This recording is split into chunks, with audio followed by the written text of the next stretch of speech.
పరిస్థితి మరి ఉన్న ఈ బాలుడు కాదు, ఈ యువకుడు జరిగింది ఏందా అంటే ఒక కామన్ ఫ్రెండ్ ద్వారా ఈ చిన్న అమ్మాయి పరిచయం అయింది. వీళ్ళు అనుకుంటున్నట్టుగా వీళ్ళ మీద నిందేస్తున్నట్టుగా 50,000 రూపాయలు ఎక్స్టార్షన్ చేసి బతికే కుటుంబం వీళ్ళది కాదు. వీళ్ళమ్మ ఈ అమ్మాయి వాళ్ళమ్మ నిన్న పేట్ బషీరాబాద్ పోలీస్ స్టేషన్కు ఫార్చునర్ కారులో వచ్చింది. వీళ్ళ తండ్రికి కూడా ఒక బెంచ్ కారు ఉన్నది. వీళ్ళందరూ కూడా ఈ అమ్మాయి కుటుంబం కూడా పేద కుటుంబం కాదు, బాగా డబ్బున్న కుటుంబం నుంచి వచ్చింది. తల్లికో కారు ఉంది, తండ్రికో కారు ఉంది. వీళ్ళ అమ్మ నిన్న పేట్ బషీరాబాద్ పోలీస్ స్టేషన్కు ఫార్చునర్ కారులో వచ్చింది. ఫార్చునర్ కారులో వచ్చిన తల్లి తన బిడ్డకు న్యాయం కావాలని పేట్ బషీరాబాద్ పోలీస్ స్టేషన్కు వస్తే పోలీసు వాళ్ళు వెంటనే కేసు రిజిస్టర్ చేయలేదు. తెలంగాణ ప్రజలారా గమనించండి, కేసీఆర్ గారి టైంలో ఈ విధంగా లేదు.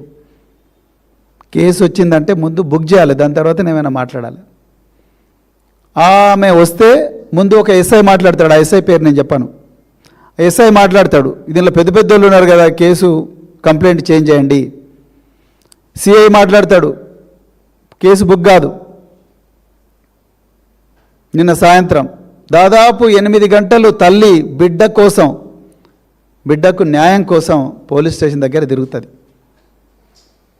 రాత్రి ఎప్పుడో ఆ కేసు ఎఫ్ఐఆర్, ఇంకా దానికి ఎఫ్ఐఆర్ బయటికి రాలే, పోక్సో కేసు కాబట్టి ఆ అమ్మాయి ఐడెంటిటీ ప్రొటెక్ట్ చేయడం కోసం పోలీసులు ఎఫ్ఐఆర్ రిలీజ్ చేస్తారేమో, రిలీజ్ చేయడం లేదేమో. కానీ గౌరవ సిపి సైబరాబాద్ గారు మీరు ఎన్నో మంచి మంచి కార్యక్రమాలు చేస్తూ ఫోటోలు తీస్తున్నారు, అదేవిధంగా ట్విట్టర్లో పోస్ట్ చేస్తున్నారు. దీని మీద కూడా ప్రెస్ మీట్ పెట్టండి కదా. బండి సంజయ్కి ఒక న్యాయమో పేదోళ్ళకి ఇంకో న్యాయం ఉండదు కదా. బండి సంజయ్కి ఒక న్యాయమో మా బోధన్ ఎక్స్ఎమ్మెల్యే షకీల్ భాయ్కి ఇంకొక న్యాయం ఉండదు కదా. ఆయన కొడుకు నేరానికి తీసుకొచ్చి పంజాగుట్ట పోలీస్ స్టేషన్లో పడి తొక్కిర్రు కదా. ఇప్పుడు ఆయన విపరీతంగా వేయిస్తున్నారు కదా. మరి షకీల్ విషయంలో ఒక న్యాయం, మీడియా లీకులు, మరి అలా బండి సంజయ్ విషయంకి వచ్చే వరకు ఇంకొక ఇదేంది? మరి వెంటనే ఆ అమ్మాయి స్టేట్మెంట్ రికార్డ్ చేయాలి కదా. ఎందుకు చేయడం లేదు? మెజిస్ట్రేట్ ముందర రికార్డ్ చేయాలి కదా. ఎందుకంటే అవతలి వ్యక్తి కేంద్ర హోంశాఖ మంత్రి కొడుకు. The person is the alleged accused is none other than the son of union home minister mister Bandi Sanjay Kumar. Why haven't you recorded the statement of the victim with the help of a magistrate according to 183 BNSS? ఎందుకు మీరు 183 BNSS అంటే 164 CRPC ఇప్పుడు 183 BNSS అయింది. ఎందుకు ఆమె statement మీరు కెమెరాలో record చేయలేదు? సైబరాబాద్ పోలీసులు ఆన్సర్ చెప్పాలి. చేసినామని ప్రెస్ మీట్ పెట్టి చెప్పండి. తెలంగాణ ప్రజలు 1000 కళ్ళతో ఎదురు చూస్తూ ఉన్నారు. రేపు గౌరవ నరేంద్ర మోడీ గారు దేశ ప్రధానమంత్రి పక్కన ఈ బండి సంజయ్ కూర్చోబోతున్నాడు. రేపు బీజేపీ వాళ్ళు వేలాది మంది మహిళలను తరలించబోతున్నారు.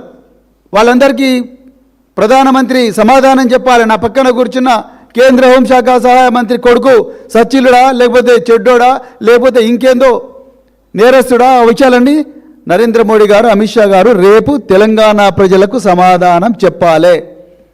చెప్పకపోతే బీజేపీలో ఉండే మహిళా నాయకురాళ్ళందరూ మీరు భవన్లో కూర్చొని ప్రెస్ మీట్లు పెట్టుడు కాదు, మీ సోషల్ మీడియా వింగ్తోని ఫేక్ నెరేటివ్లు పెడిల్ చేసుడు కాదు. రేపు గౌరవ నరేంద్ర మోడీ గారిని, బండి సంజయ్ గారిని, అమిత్ షా గారిని మీరు అడగాలి, ఇది నిజమేనా?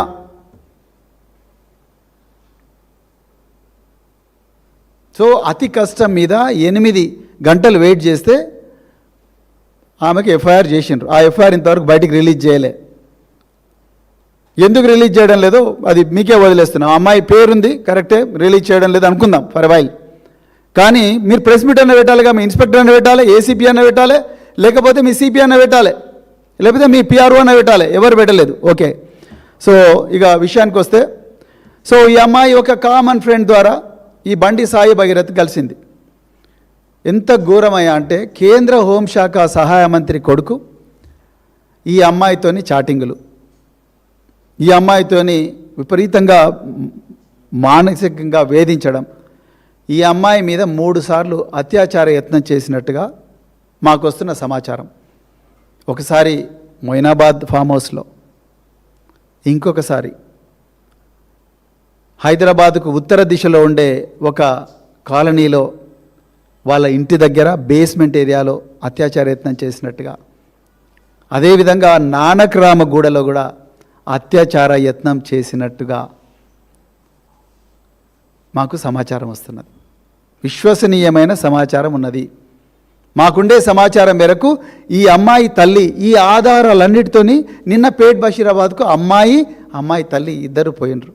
మరి పోలీసుల గుండె ఎందుకు కరగలేదో నాకైతే తెలియదు. 3 సార్లు మొయినాబాద్ ఫామ్ హౌస్లో అయితే డిసెంబర్ 31 నాడు రాత్రి, అంటే ఆ సంవత్సరానికి అదే చివరి రోజు, న్యూ ఇయర్ డే సెలబ్రేషన్స్ జరుగుతూ ఉంటే రాత్రి వాళ్ళు తాగే డ్రింక్లో మత్తుమందు కలిపి ఆ అమ్మాయి మీద అత్యాచారం చేసిండ్రు అనేది కంప్లైంట్. ఒక కేంద్ర హోంశాఖ సహాయ మంత్రి కొడుకు మొయినాబాద్ ఫామ్ హౌస్లో ఒక మైనర్ బాలిక మీద అత్యాచారం చేస్తుంటే ఈ రాష్ట్రంలో ఉండే ఇంటెలిజెన్స్ యంత్రాంగం, పోలీస్ యంత్రాంగం ఏం చేస్తున్నది? అంటే మొయినాబాద్లో ఫామ్ హౌస్ల మీద దాడి చేస్తారు కదా, ఈ మొయినాబాద్ ఫామ్ హౌస్ ఎందుకు మీకు తెలియలేదు? నేను ఇవాళ సైబరాబాద్ పోలీసులను, తెలంగాణ పోలీసులను అడుగుతా ఉన్నా. అంటే ఆయన కేంద్ర హోంశాఖ సహాయ మంత్రి అయినందుక, లేకపోతే బండి సంజయ్ గారికి, కిషన్ రెడ్డి గారికి, రేవంత్ రెడ్డి గారికి అవినాభావ సంబంధం ఉన్నందుక? మీరు ఈ విషయాలు తెలంగాణ ప్రజలకు చెప్పాలి. ఆ అమ్మాయిని పెళ్ళి మైనర్ అయిపోయిన తర్వాత, మేజర్గా అయిన తర్వాత నిన్ను పెళ్లి చేసుకుంటానని నమ్మబలికిండంట సాయి భగీరథ్. సో ఇప్పుడు నాకు నువ్వు అవసరం లేదన్న వెంటనే ఆ అమ్మాయి 2 సార్లు, ఒకసారి ఉరేసుకోవాలని ప్రయత్నం చేసిందంట, 2 సార్లు చేయి మీద గాజు పెంకుతోని గాయాలు కూడా చేసుకున్నదంట. ఇది నాకు వస్తున్న సమాచారం. తప్పైతే సైబరాబాద్ పోలీసు వాళ్ళు చెప్పాలి. Because we don't know the facts. I got the information through my own sources. నాకుండే విశ్వసనీయ వర్గాల మేరకు నాకు వచ్చిన సమాచారం. ఇది తప్పైతే మీరు తప్పని చెప్పాలి. దాని తర్వాత ఇది ఈ విధంగా ఉండగా, మరి ఒక V6లో పనిచేసిన ఒక జర్నలిస్టు ఇటీవలే ఆయన బీజేపీలో జాయిన్ అయ్యాడు. ఆయన బండి సంజయ్ గారితో మాట్లాడి బండి సంజయ్ గారి దగ్గరికి ఈ అమ్మాయి తల్లిదండ్రులను కూడా తీసుకొని పోయిండంట. నిన్న రాత్రి 10 గంటలకు కూడా ఆ అమ్మాయి తల్లిదండ్రులు పోలీస్ స్టేషన్లో ఉండగానే ఈ అమ్మాయి తల్లి ఇద్దరు పోలీసులు ఉండగానే ఈ V6లో పనిచేసిన ఈ జర్నలిస్టు, ఇప్పుడు బీజేపీలో జాయిన్ అయిన ఈ సోకాల్డ్ జర్నలిస్టు, ఆయన బండి సంజయ్కి ఈ అమ్మాయి తల్లికి తండ్రికి మధ్యలో రాయబారం జరిపి దయచేసి కేసు డ్రాప్ చేసుకోండి, క్లోజ్ చేద్దాము అని చెప్పిండంట.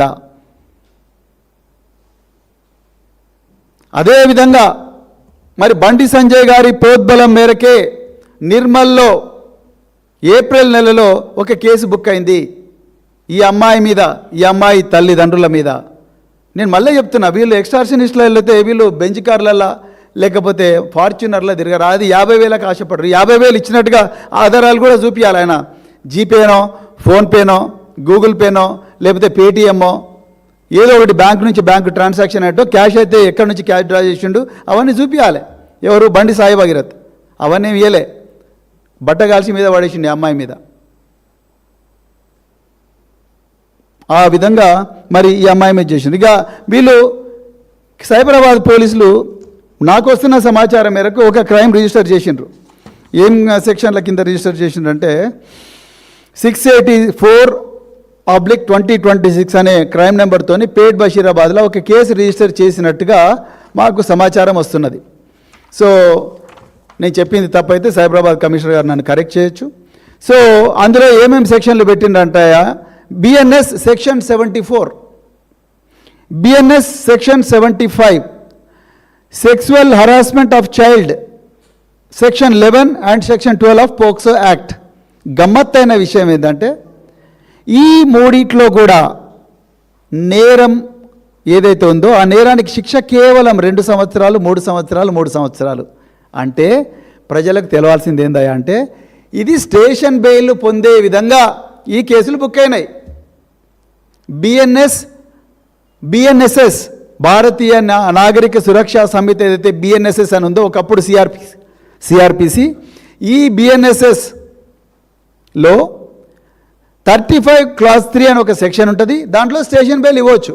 ఆ విధంగా మన పుత్రరత్నం చిరంజీవి బండి సాయి భగీరథ్కు, బాబు నువ్వు చిన్న తప్పే చేసినావు, ఇగో నీకు స్టేషన్ బెయిల్ ఇవ్వచ్చు. సెక్షన్ 74 2 సంవత్సరాలే, సెక్షన్ 75 3 సంవత్సరాలే, పాక్సోలో కేవలం 3 సంవత్సరాలే ఉంది కాబట్టి నీకు స్టేషన్ బెయిల్ ఇచ్చి పంపిస్తావు, నీ పని నువ్వు చేసుకో, ఇంకా నువ్వు ఎంతమంది అమ్మాయిలన్నా నాశనం చేయి, ఇగో ఇట్లనే ఉంటుంది అని చెప్పి దుండిగల్లో ఎట్లయితే ఆనాడు ఆ పిల్లగాన్ని కొడితే ఘోరంగా బండి సంజయ్ వెనకేసుకొని వచ్చిండారు. చిన్నపిల్లలు కొట్లాడుకుంటారు భయ, ఏమున్నది, పిల్లలు మజాక్లో కొట్లాడుకుంటారు అని చెప్పి వెనకేసుకొచ్చినావు కదా, అట్లా వెనకేసుకొచ్చినందుకే సంజయ్ గారు ఇలా అమ్మాయిల జీవితాన్ని నాశనం చేసిండు.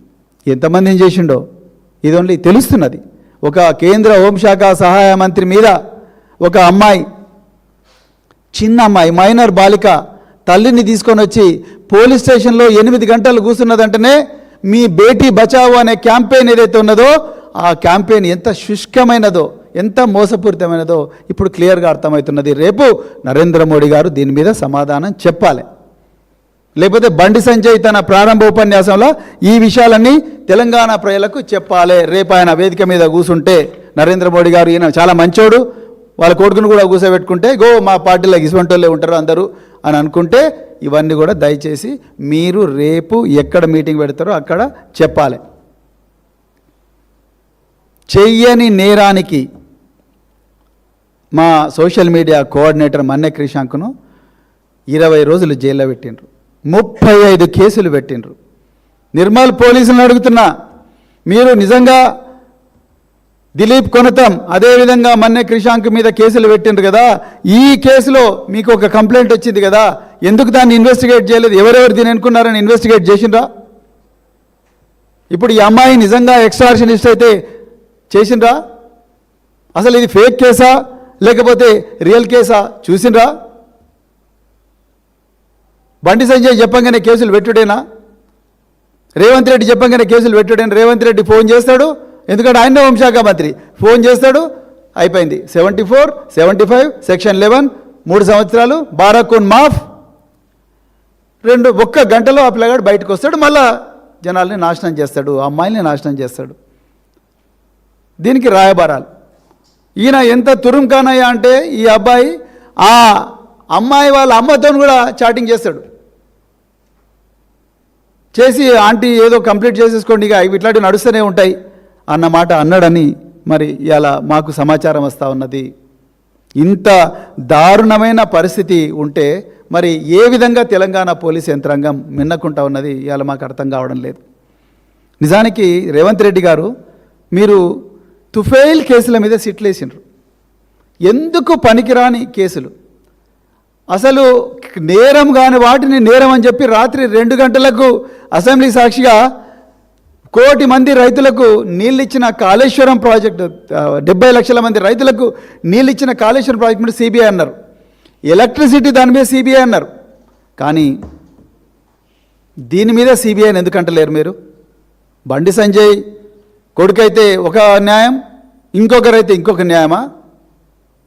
ఇలా మీరు చెప్పాలి, దీని మీద సిబిఐ వేయాలి. నిజానికి ఇలా తెలంగాణ ప్రజలు గుర్తుపెట్టుకోవాలి, ఇదే బీజేపీ ఎమ్మెల్యే అయిన మరి సేన్ గారు అంటే ఉత్తరప్రదేశ్లో ఉన్నావు, 2017లో బీజేపీ ఎమ్మెల్యే అయిన ఉన్నావు.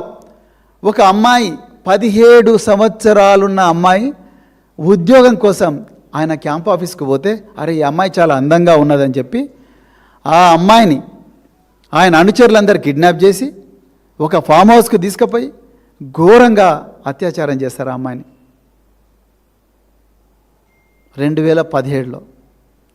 2018లో అక్కడ పోలీసులు మాకు న్యాయం చేయడం లేదు అని చెప్పి తండ్రి మళ్ళీ పోరాటం చేస్తే ఇదే బీజేపీ ఎమ్మెల్యేకి వ్యతిరేకంగా ఆ తండ్రిని విపరీతంగా కొడతారు. కొడితే తండ్రి పోలీస్ కస్టడీలో చనిపోతాడు. ఇంకా తర్వాత ప్రజలందరూ కూడా బాగా పోరాటం చేస్తే అప్పుడు ఒత్తిడికి లోనై ఇప్పుడు బీజేపీ ప్రభుత్వం సిబిఐ ఎంక్వైరీకి ఆర్డర్ చేస్తుంది.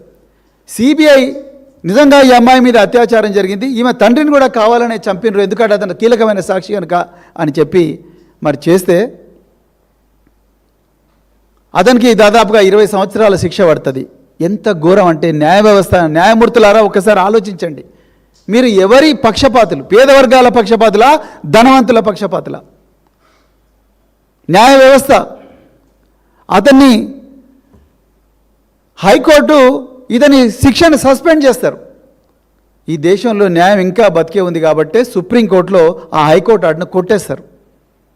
నేను అంటున్నా, రేపు ఈ బండి సాయి భగీరథ్ ఏ అమ్మాయినైతే అత్యాచారం చేసిండో ఆ అమ్మాయి తల్లికి తండ్రికి ప్రాణాలకు ప్రమాదం ఉన్నది. వాళ్ళ మీద ఏ ప్రమాదం జరిగినా, ఏ దాడి జరిగినా తెలంగాణ పోలీసులారా మీరే బాధ్యులవుతారు.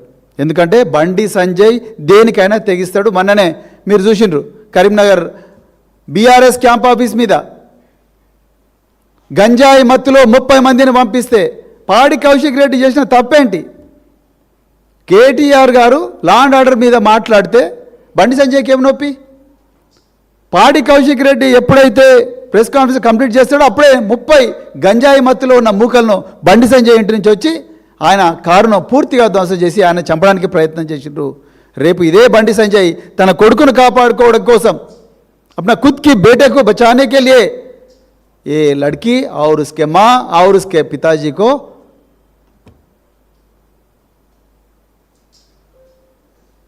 వాళ్ళ ప్రాణాలకు ప్రమాదం కల్పించడని గ్యారంటీ ఏమున్నది?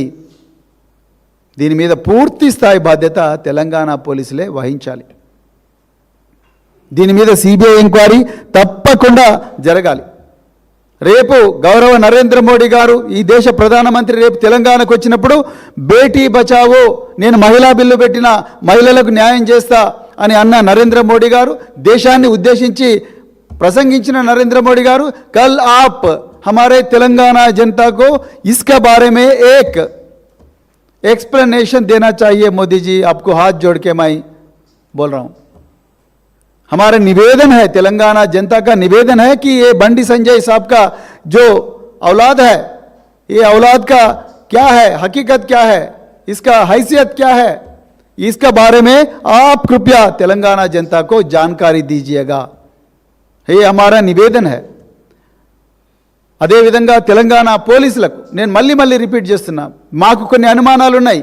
నిన్న ఈ వీళ్ళు కరీంనగర్లో కేసు పెట్టిందని తెలిసిన వెంటనే అసలు ఐడియా ఇచ్చిందే పోలీసులనే మాకు అనిపిస్తూ ఉన్నది. నిజానికి ఫస్ట్ ఎఫ్ఐఆర్ పేట్ బషీరాబాద్లో కావాల్సి ఉండే, కానీ ఫస్ట్ ఎఫ్ఐఆర్ బండి సంజయ్ యొక్క కొడుకును బాధితుడిగా చిత్రీకరిస్తూ ఎఫ్ఐఆర్ చేసిండ్రు. ఈ అమ్మాయిని నిందితురాలుగా చిత్రీకరిస్తూ ఎఫ్ఐఆర్ చేసిండ్రు.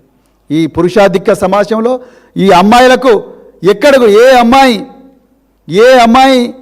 నాకు నా మీద అత్యాచారం జరిగిందని కంప్లైంట్ ఇచ్చినా ముందు ఆ అమ్మాయి మీదే నిందేస్తున్నారు. లేకపోతే అసలు ఈ ఎఫ్ఐఆర్ ముందరగానుండే, ఈ ఎఫ్ఐఆర్ కాకుండా కరీంనగర్ ఎఫ్ఐఆర్ ముందరైంది.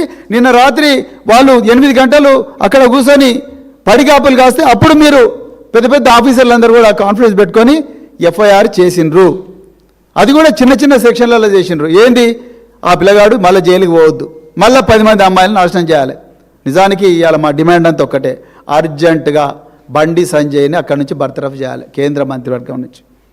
ఆయన మంత్రిత్వ శాఖలో నార్త్ బ్లాక్ అంటే చాలా పవిత్రమైనది, ఢిల్లీలో నార్త్ బ్లాక్, సౌత్ బ్లాక్ పక్కనే రాజ్భవన్ ఉంటుంది, రాష్ట్రపతి భవన్ ఉంటుంది. ఈ నార్త్ బ్లాక్లో ఉండే ministry of home అఫైర్స్లో కూర్చుంటున్నాడు Bandi Sanjay గారు. ఆ బండి సంజయ్ గారి కొడుకు ఇక్కడ అమ్మాయిల జీవితాలను నాశనం చేస్తూ ఉన్నాడు. ఇది మొదటిది కాదు.